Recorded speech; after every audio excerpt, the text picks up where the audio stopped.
Good morning, students. Today we are going to discuss about the chemical nature of oxygen family. ਸਭ ਤੋਂ ਪਹਿਲਾਂ ਆਪਾਂ discuss ਕਰਾਂਗੇ hydrides of oxygen family. Oxygen family ਜਾਂ oxygen family ਦੇ ਜਿੰਨੇ ਵੀ elements ਨੇ ਉਹ ਸਾਰੇ ਹਾਈਡਰੋਜਨ ਨਾਲ ਰਿਐਕਟ ਕਰਕੇ ਇੱਕ ਬਾਈਨਰੀ ਕੰਪਾਊਂਡ ਦਿੰਦੇ ਨੇ ਜਿਹਨੂੰ ਆਪਾਂ ਹਾਈਡਰਾਈਡ ਬੋਲ ਦਿੰਦੇ ਆ, like H2O, H2S, H2Se, H2Te, H2PO. These are the hydrides of oxygen family. Oxygen family hydrogen ਨਾਲ रिएक्ट करके बाइनरी कंपाउंड ਦਿੰਦੀ है which are known as hydrides of oxygen family.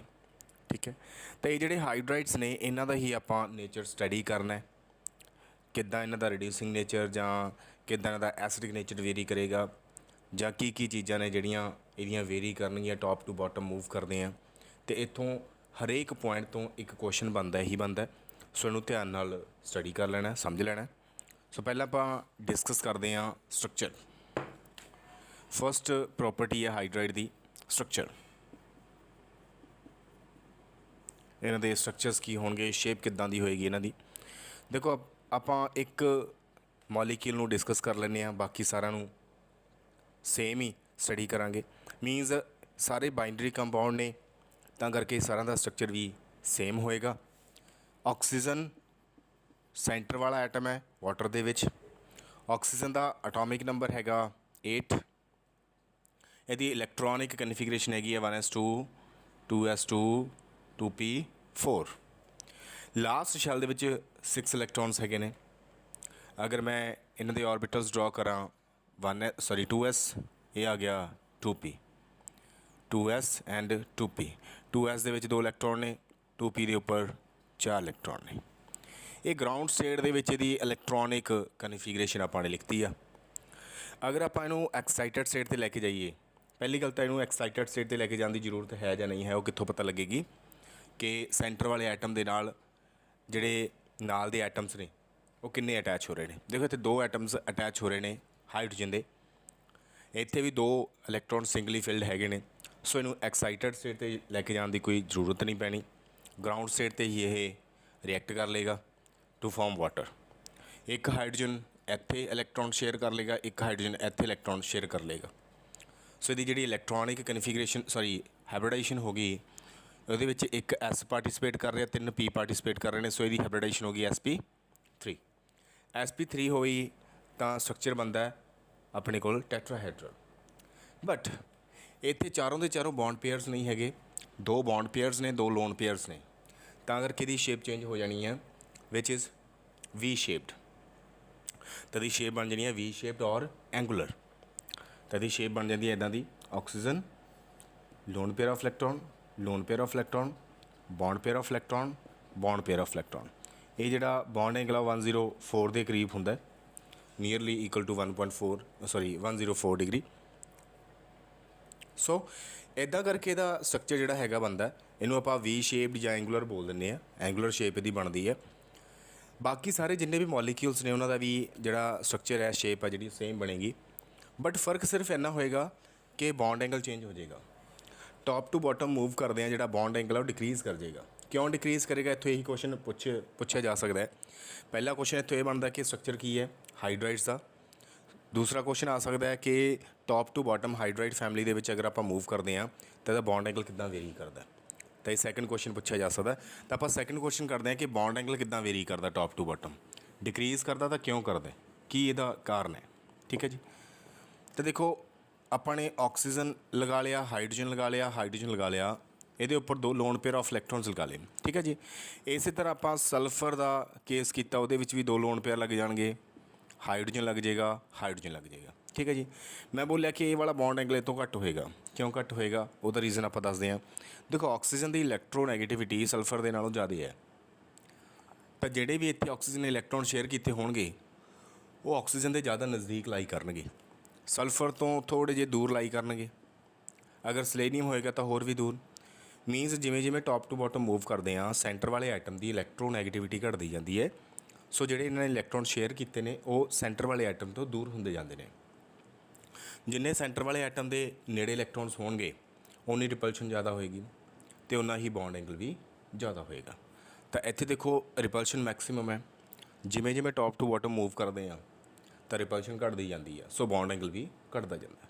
ਤਾਂ ਇਹਦਾ ਰੀਜ਼ਨ ਇਹ ਆ ਗਿਆ ਕਿ ਟੌਪ ਟੂ ਬਾਟਮ ਮੂਵ ਕਰਦੇ ਆ ਜਿਹੜੀ ਇਲੈਕਟ੍ਰੋਨੈਗੇਟਿਵਿਟੀ ਹੈ ਸੈਂਟਰ ਵਾਲੇ ਐਟਮ ਦੀ ਉਹ ਡਿਕਰੀਜ਼ ਕਰਦੀ ਹੈ। ਦੈਟਸ ਵਾਈ ਜਿਹੜੇ ਸ਼ੇਅਰ ਕੀਤੇ ਹੋਏ ਇਲੈਕਟ੍ਰੋਨਸ ਨੇ ਉਹ ਸੈਂਟਰ ਵਾਲੇ ਐਟਮ ਤੋਂ ਦੂਰ ਜਾਂਦੇ ਨੇ, ਉਹਨਾਂ 'ਚ ਰਿਪਲਸ਼ਨ ਘਟਦੀ ਹੈ ਅਤੇ ਬੌਂਡ ਐਂਗਲ ਵੀ ਡਿਕਰੀਜ਼ ਕਰ ਜਾਂਦਾ, ਘਟ ਜਾਂਦਾ। ਠੀਕ ਹੈ ਜੀ, ਤਾਂ ਇਹਦਾ ਰੀਜ਼ਨ ਇਹ ਆ ਗਿਆ। ਨਾਓ ਨੈਕਸਟ ਹੈ, ਇਹ ਆ ਗਿਆ bond angle. Bond angle top to bottom move ਕਰਦੇ ਤਾਂ ਡਿਕਰੀਜ਼ ਕਰਦਾ, ਤਾਂ ਬੌਂਡ ਐਂਗਲ ਡਿਕਰੀਜ਼ ਕਰ ਜਾਏਗਾ। ਅਗਰ ਆਪਾਂ ਇਹਨੂੰ ਇੱਕ ਆਰਡਰ ਦੇ ਵਿੱਚ ਲਗਾਉਣਾ ਹੋਵੇ ਤਾਂ ਆਰਡਰ ਦੇ ਵਿੱਚ ਵੀ ਲਗਾ ਸਕਦੇ ਹਾਂ। ਇੱਦਾਂ ਕਰਕੇ ਟੌਪ ਟੂ ਬਾਟਮ ਜਿਹੜਾ ਬੌਂਡ ਐਂਗਲ ਆ ਉਹ ਡਿਕਰੀਜ਼ ਕਰ ਜਾਏਗਾ। ਠੀਕ ਹੈ ਜੀ, ਜਿਹੜੀ ਨੈਕਸਟ ਪ੍ਰੋਪਰਟੀ ਹੈ that is melting point and boiling point. Melting point and boiling point. Melting point and boiling point ਕਾਹਦੇ ਉੱਪਰ ਡਿਪੈਂਡ ਕਰਦਾ ਹੈ? ਇਹ ਡਿਪੈਂਡ ਕਰਦਾ ਹੈ ਫੋਰਸਿਸ ਦੇ ਉੱਪਰ। ਠੀਕ ਹੈ, ਇੱਕ ਵਾਟਰ ਮੋਲੀਕਿਊਲ ਦੀਆਂ ਦੂਸਰੇ ਵਾਟਰ ਮੋਲੀਕਿਊਲ ਦੇ ਨਾਲ ਕਿੱਦਾਂ ਦੀਆਂ ਫੋਰਸਿਸ ਨੇ, ਸਟਰੋਂਗ ਨੇ ਜਾਂ ਵੀਕ ਨੇ, ਇਹ ਉਹਦੇ ਉੱਪਰ ਡਿਪੈਂਡ ਕਰਦਾ। ਦੇਖੋ ਟੌਪ ਟੂ ਬਾਟਮ ਮੂਵ ਕਰਦੇ ਹਾਂ ਤਾਂ ਸੈਂਟਰ ਵਾਲੇ ਐਟਮ ਦਾ ਜਾਂ ਪੂਰੇ ਮੋਲੀਕਿਊਲ ਦਾ ਸਾਈਜ਼ ਇਨਕਰੀਜ਼ ਕਰਦਾ ਹੈ, ਜਿਹਦੇ ਕਰਕੇ ਵੰਡਰਵਾਲ ਫੋਰਸਿਸ ਵੀ ਇਨਕਰੀਜ਼ ਕਰਦੀਆਂ ਨੇ, ਉਹਨਾਂ ਦੀ ਸਟਰੈਂਥ ਵੀ ਇਨਕਰੀਜ਼ ਕਰਦੀ ਹੈ। ਅਗਰ ਵੰਡਰਵਾਲ ਫੋਰਸਿਸ ਇਨਕਰੀਜ਼ ਕਰਨਗੀਆਂ it means melting boiling point ਵੀ ਇਨਕਰੀਜ਼ ਕਰੇਗਾ, ਕਿਉਂਕਿ ਇਹ ਵੰਡਰਵਾਲ ਫੋਰਸਿਸ ਨੇ ਜਿੰਨੀਆਂ ਸਟਰੋਂਗ ਹੋਣਗੀਆਂ ਉਨਾ ਹੀ ਪਾਰਟੀਕਲਸ ਨੂੰ ਸੈਪਰੇਟ ਕਰਨਾ ਡਿਫੀਕਲਟ ਹੋਏਗਾ, ਸੋ ਉਨਾ ਹੀ ਮੈਲਟਿੰਗ ਬੋਇਲਿੰਗ ਪੁਆਇੰਟ ਜ਼ਿਆਦਾ ਹੋਏਗਾ। ਤਾਂ ਮੈਂ ਤੁਹਾਨੂੰ ਪਹਿਲਾਂ ਵੀ ਦੱਸਿਆ ਸੀ ਕਿ ਜਦੋਂ ਵੀ ਮੈਲਟਿੰਗ ਤੇ ਬੋਇਲਿੰਗ ਪੁਆਇੰਟ ਚੈੱਕ ਕਰਨਾ ਉਦੋਂ ਫੋਰਸਿਸ ਹੀ ਚੈੱਕ ਕਰਨੀਆਂ ਨੇ, ਵੰਡਰਵਾਲ ਫੋਰਸਿਸ। ਵੰਡਰਵਾਲ ਫੋਰਸਿਸ ਅੱਗੇ ਡਿਪੈਂਡ ਕਰਦੀਆਂ ਨੇ ਸਰਫੇਸ ਏਰੀਏ ਦੇ ਉੱਪਰ। ਜਿੰਨਾ ਸਰਫੇਸ ਏਰੀਆ ਜ਼ਿਆਦਾ ਹੋਏਗਾ ਮਾਲੀਕਿਊਲਸ ਦਾ ਉਨੀਆਂ ਫੋਰਸਿਸ ਸਟਰੋਂਗ ਹੁੰਦੀਆਂ ਨੇ ਅਤੇ ਉਨਾ ਹੀ ਮੈਲਟਿੰਗ ਬੋਇਲਿੰਗ ਪੁਆਇੰਟ ਵੀ ਜ਼ਿਆਦਾ ਹੁੰਦਾ। Now top to bottom size increase ਕਰਦਾ, ਸਰਫੇਸ ਏਰੀਆ ਇਨਕਰੀਜ਼ ਕਰਦਾ, ਫੋਰਸਿਸ ਇਨਕਰੀਜ਼ ਕਰਦੀਆਂ ਨੇ, ਮੈਲਟਿੰਗ ਬੋਇਲਿੰਗ ਪੁਆਇੰਟ ਇਨਕਰੀਜ਼ ਕਰਦਾ।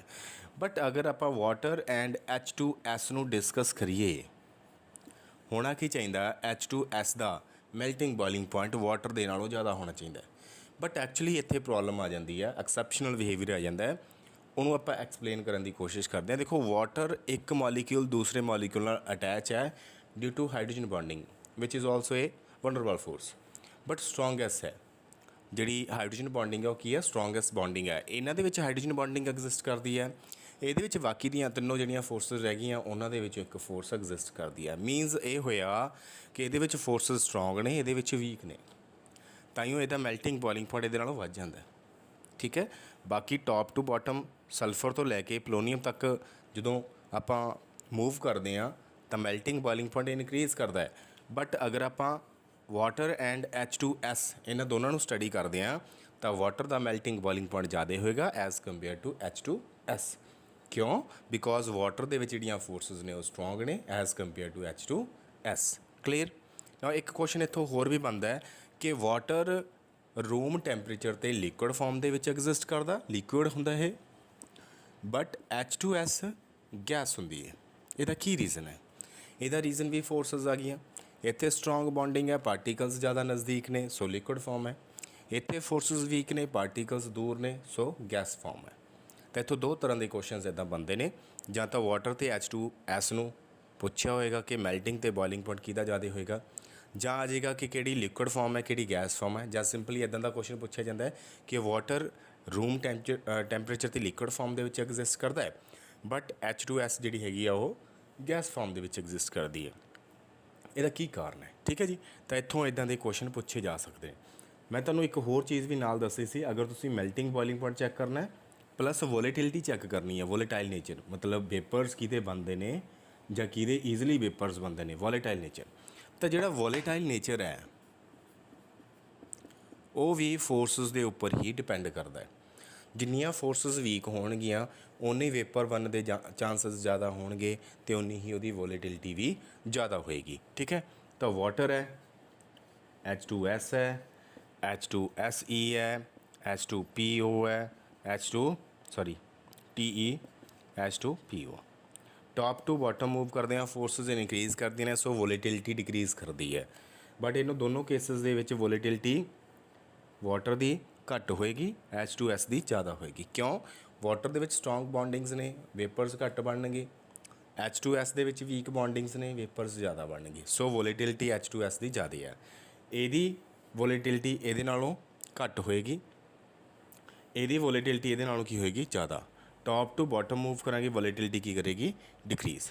सो इनू आप इदां लगा सकते हैं H2O ये वोलेटिलिटी ज़्यादा H2S की, यदी वोलेटिलिटी बाकी सारे नालों ज़्यादा आ, ज़्यादा वोलेटाइल है ये सारे नालों। सो इदां करके इनू राइट किया जा सकता। सो ये आ गया melting boiling point and volatility. Melting boiling point and volatility which depends on van der Waals forces. Now next property है which is also important property, that is acidic nature. Acidic nature of hydrides of oxygen family. Third property है acidic nature. Hydrides of oxygen family are acidic in nature. क्यों? Because they can denote H plus sign. They can donate, sorry, not denote, they can donate H plus signs. जिमें for example water है, water can donate H plus sign. Same ही बाकी hydrides H plus sign donate कर सकते हैं, that's why they are acids in nature. But acidic character अगर आप top to bottom move करते हैं इनक्रीज़ करेगा ਜਾਂ डिक्रीज़ करेगा उदों आप डिस्कस करना, तो इत्थों ही यही क्वेश्चन आते हैं H2S H2SE TE PO। देखो टॉप टू बॉटम मूव करते हैं, ऑक्सीजन है, सल्फर है, सलेनियम है, टलूरीयम है, प्लूनीयम है, सेंटर वाला आइटम है। सेंटर वाले आइटम का साइज़ इनक्रीज़ करता, इट मीनस यदि हाइड्रोजन के नाल बॉन्डिंग डिक्रीज़ करती है, it means H plus ion release करना टॉप टू बॉटम ईजी हो जाता है। So acidic nature it means increase हो जाता है। So top to bottom move करते हैं तो एसिडिक नेचर इनक्रीज़ करता बिकॉज बॉन्डिंग वीक होंगी है, H प्लस आयन डोनेट करना ईजी हो जाता है। ठीक है जी। नैक्सट आ गया रिड्यूसिंग नेचर। रिड्यूसिंग नेचर के विच आपां की चैक करना है कि यह हाइड्रोजन गैस ईजली लॉस कर सकती है ਜਾਂ नहीं कर सकती, किसी दूसरे ਨੂੰ ਇਹ रिड्यूस कर सकती है ਜਾਂ नहीं कर सकती। रिड्यूसिंग नेचर, रिड्यूसिंग नेचर, ठीक है जी। Reducing nature H2O H2S H2SE H2PO sorry TE H2PO। Top to bottom size increase करता है, बॉन्डिंग वीक होंदी जाती है, तो बॉन्डिंग वीक होगी तो H2 लॉस करना ईजी हो जाएगा। सो रिड्यूसिंग करैक्टर या रिड्यूसिंग नेचर इनक्रीज़ होंदा जाएगा।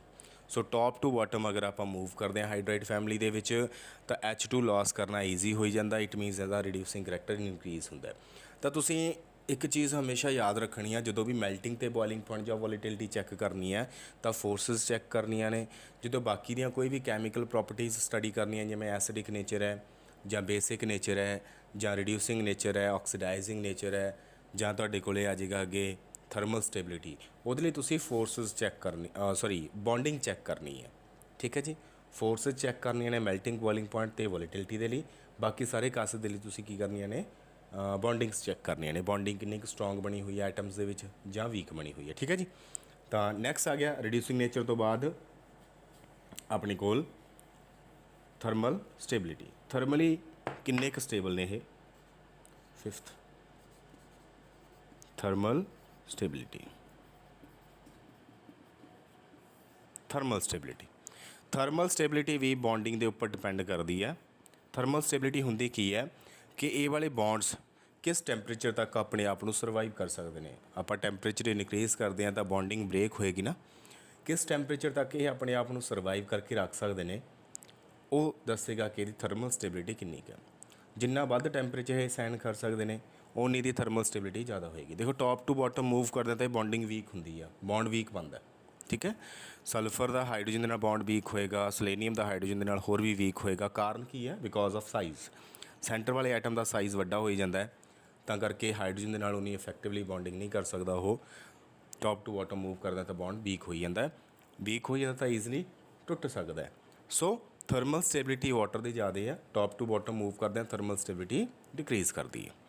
तो हाइड्राइड से ऑक्सीजन फैमिली के जोड़े आप डिस्कस किए हैं, इन्हों दी कुछ प्रॉपर्टीज़ ने जिहड़ियां आपां डिस्कस कीतियां ने। हरेक प्रॉपर्टी के विचों कोई ना कोई क्वेश्चन आ जाता है, तो सारियां प्रॉपर्टीज़ ही इंपॉर्टेंट ने। एक तो ये हाइड्राइड इदां दे बनाते हैं H2E, जिहड़े आपां हुणी डिस्कस किए हैं, जिमें वाले हाइड्राइड्स हो गए। फॉर एग्जाम्पल H2O है, ठीक है, H2S है, H2SE है, H2TE है, या H2PO है। ਇੱਕ ਤਾਂ ਇਹ ਇੱਦਾਂ ਦੇ ਹਾਈਡਰਾਈਡਸ ਬਣਾਉਂਦੇ ਨੇ। ਇਸ ਤੋਂ ਇਲਾਵਾ ਇਹਦੇ ਨਾਲ ਹੋਰ ਵੀ ਹਾਈਡਰਾਈਡਸ ਬਣਦੇ ਨੇ, ਜਿਵੇਂ H2O2 ਹਾਈਡਰੋਜਨ ਪਰਆਕਸਾਈਡ, ਸੇਮ ਹੀ H2S2, H2S3, H2S5। ਇਹ ਹੋਰ ਹਾਈਡਰਾਈਡਸ ਨੇ ਜਿਹੜੇ ਸਿੰਪਲ ਹਾਈਡਰਾਈਡਸ ਤੋਂ ਬਿਨਾਂ ਬਣਦੇ ਨੇ। ਇੱਥੇ H2O2 ਹਾਈਡਰੋਜਨ ਪਰਆਕਸਾਈਡ ਹੈ, ਜਿਹੜਾ ਕਿ ਆਪਾਂ ਬਹੁਤ ਵਾਰ ਡਿਸਕਸ ਕੀਤਾ ਹੋਇਆ ਹੈ। ਆਕਸੀਜਨ ਦੀ ਇੱਥੇ ਜਿਹੜੀ ਆਕਸੀਜਨ ਸਟੇਟ ਆ ਉਹ -1 ਹੁੰਦੀ ਹੈ, ਠੀਕ ਹੈ ਜੀ। ਤਾਂ ਇਸ ਤੋਂ ਇਲਾਵਾ ਸਲਫਰ ਦੇ 3 ਹੋਰ ਹਾਈਡਰਾਈਡਸ ਨੇ ਜਿਹੜੇ ਐਗਜ਼ਿਸਟ ਕਰਦੇ ਨੇ, ਠੀਕ ਹੈ ਜੀ। ਇਹਨਾਂ ਦੋਨਾਂ ਦਾ ਸਟਰਕਚਰ ਸੇਮ ਹੋਏਗਾ, ਜਿੱਦਾਂ ਕਿ ਆਪਾਂ ਪਹਿਲਾਂ ਕੀਤਾ ਹੋਇਆ। ਆਕਸੀਜਨ ਇੱਕ ਹਾਈਡਰੋਜਨ ਨੀਚੇ ਲੱਗ ਜਾਏਗਾ, ਇੱਕ ਹਾਈਡਰੋਜਨ ਉੱਪਰ ਲੱਗ ਜਾਏਗਾ। ਸੇਮ ਹੀ ਸਟਰਕਚਰ ਹੋਏਗਾ H2S2 ਦਾ। ਤਾਂ ਇਹ ਨੋਰਮਲ ਹਾਈਡਰਾਈਡਸ ਨੇ, ਠੀਕ ਹੈ। ਇਹ ਇਸ ਤੋਂ ਇਲਾਵਾ ਹੋਰ ਹਾਈਡਰਾਈਡਸ ਜਿਹੜੇ ਇਸ ਫੈਮਿਲੀ ਦੇ ਐਗਜ਼ਿਸਟ ਕਰਦੇ ਨੇ, ਆਪਾਂ ਉਹ ਵੀ ਨਾਲ ਲਿਖਦੇ ਆ। ਇਹਨਾਂ ਦੇ ਵਿੱਚੋਂ ਅਗਰ ਆਏਗਾ ਤਾਂ ਇਹਨਾਂ ਦੋਨਾਂ ਦਾ ਸਟਰਕਚਰ ਪੁੱਛਿਆ ਜਾਏਗਾ, ਹੋਰ ਕੋਈ ਕੁਐਸਚਨ ਆ ਨਹੀਂ ਸਕਦਾ ਇਹਦੇ ਵਿੱਚ, ਕਿਉਂਕਿ ਇਹਨਾਂ ਨੂੰ ਆਪਾਂ ਤਿੰਨਾਂ ਨੂੰ ਡਿਸਕਸ ਕਰ ਲਿਆ ਸੀ। ਕਿੱਥੇ ਡਿਸਕਸ ਕੀਤਾ ਸੀ? ਜਦੋਂ ਆਪਾਂ ਕੈਟੀਨੇਸ਼ਨ ਪ੍ਰੋਪਰਟੀ ਪੜ੍ਹੀ ਹੈ। ਇਹਨਾਂ ਤਿੰਨਾਂ ਦਾ ਆਪਾਂ ਸਟਰਕਚਰ ਉੱਥੇ ਡਿਸਕਸ ਕੀਤਾ ਸੀ ਕਿ ਸਲਫਰ ਵੀ ਕੈਟੀਨੇਸ਼ਨ ਪ੍ਰੋਪਰਟੀ ਸ਼ੋ ਕਰਦਾ as that of oxygen. Okay, so ਅੱਜ ਦੇ ਲੈਕਚਰ ਦੇ ਵਿੱਚ ਇੰਨਾ ਕੀ ਸੀਗਾ। ਤੁਸੀਂ ਹਾਈਡਰਾਈਡਸ ਆਫ ਆਕਸੀਜਨ ਫੈਮਿਲੀ ਚੰਗੀ ਤਰ੍ਹਾਂ ਡਿਟੇਲ ਦੇ ਵਿੱਚ ਪੜ੍ਹਨੇ ਆ। ਅਗਰ ਤੁਹਾਨੂੰ ਲੱਗਦਾ ਕਿ ਕੋਈ ਪ੍ਰੋਬਲਮ ਆ ਰਹੀ ਹੈ ਤਾਂ ਮੈਥੋਂ ਪੁੱਛ ਲੈਣਾ। ਪਲੱਸ ਜਿਹੜੇ ਇੱਕ ਤੁਹਾਡਾ ਟੌਪਿਕ ਮੈਂ ਸ਼ੇਅਰ ਕੀਤਾ ਸੀ, ਤੁਹਾਡੇ ਨਾਲ ਵੀਡੀਓ ਸ਼ੇਅਰ ਕੀਤੀ ਸੀ, ਐਨਜ਼ਾਈਮ ਦੀਆਂ ਐਪਲੀਕੇਸ਼ਨਸ। ਦੇਖੋ ਉਹਦੇ 'ਚ 3-4 ਐਪਲੀਕੇਸ਼ਨਸ ਨੇ ਮੇਨਲੀ, ਇੱਕ ਅੱਧੀ ਤਾਂ ਮੈਂ ਦੱਸ ਵੀ ਦਿੱਤੀ ਹੋਣੀ ਆ। ਮੈਂ ਇੱਕ ਵੀਡੀਓ ਵੀ ਸ਼ੇਅਰ ਕੀਤੀ ਸੀ ਤੁਹਾਡੇ ਲਈ, 3-4 ਐਪਲੀਕੇਸ਼ਨਸ ਉਹ ਐਕਸਪਲੇਨੇਸ਼ਨ ਉਹਦੇ ਵਿੱਚ ਹੈਗੀ ਸੀ। ਤਾਂ ਮੇਰਾ ਖਿਆਲ ਕਾਫੀ ਸਟੂਡੈਂਟਸ ਨੇ ਉਹ ਵੀਡੀਓ ਦੇਖ ਲਈ ਹੋਣੀ ਹੈ। ਮੈਂ ਦੁਬਾਰਾ ਸ਼ੇਅਰ ਕਰ ਦਾਂਗਾ। ਕਾਫੀ ਸਟੂਡੈਂਟਸ ਦੀ ਇਹ ਪ੍ਰੋਬਲਮ ਰਹਿੰਦੀ ਸੀਗੀ ਕਿ ਐਨਜ਼ਾਈਮ ਦੀਆਂ ਐਪਲੀਕੇਸ਼ਨਸ ਕਿਹੜੀਆਂ ਨੇ, ਕਿ ਡਿਟੇਲ ਦੇ ਵਿੱਚ ਸਾਨੂੰ ਕਰਵਾਓ। ਤਾਂ ਮੈਂ ਵੀਡੀਓ ਸ਼ੇਅਰ ਕਰਤੀ ਸੀ, ਠੀਕ ਹੈ ਜੀ। ਦੁਬਾਰਾ ਮੈਂ ਸ਼ੇਅਰ ਕਰ ਦਾਂਗਾ ਤੁਹਾਨੂੰ, ਤਾਂ ਉਹ ਵੀਡੀਓ ਦੇਖ ਲੈਣਾ। ਐਪਲੀਕੇਸ਼ਨ ਦਾ ਤੁਹਾਨੂੰ ਅੰਦਾਜ਼ਾ ਹੋ ਜਾਏਗਾ, ਪਤਾ ਲੱਗ ਜਾਏਗਾ, ਠੀਕ ਹੈ ਜੀ। ਬਾਕੀ ਅਗਰ ਹੋਰ ਕੋਈ ਪ੍ਰੋਬਲਮ ਹੈਗੀ ਆ ਪੂਰੀ ਸਰਫੇਸ ਕੈਮਿਸਟਰੀ ਦੇ ਵਿੱਚ, ਉਹ ਮੈਨੂੰ ਦੱਸ ਦਿਓ। ਨਹੀਂ ਅਦਰਵਾਈਜ਼ ਤੁਸੀਂ ਪੀ ਬਲੌਕ ਐਲੀਮੈਂਟਸ ਚੰਗੀ ਤਰ੍ਹਾਂ ਧਿਆਨ ਨਾਲ ਕਰਦੇ ਰਹੋ। ਸੋ ਨੈਕਸਟ ਲੈਕਚਰ ਦੇ ਵਿੱਚ ਮਿਲਦੇ ਹਾਂ। Take care, bye bye.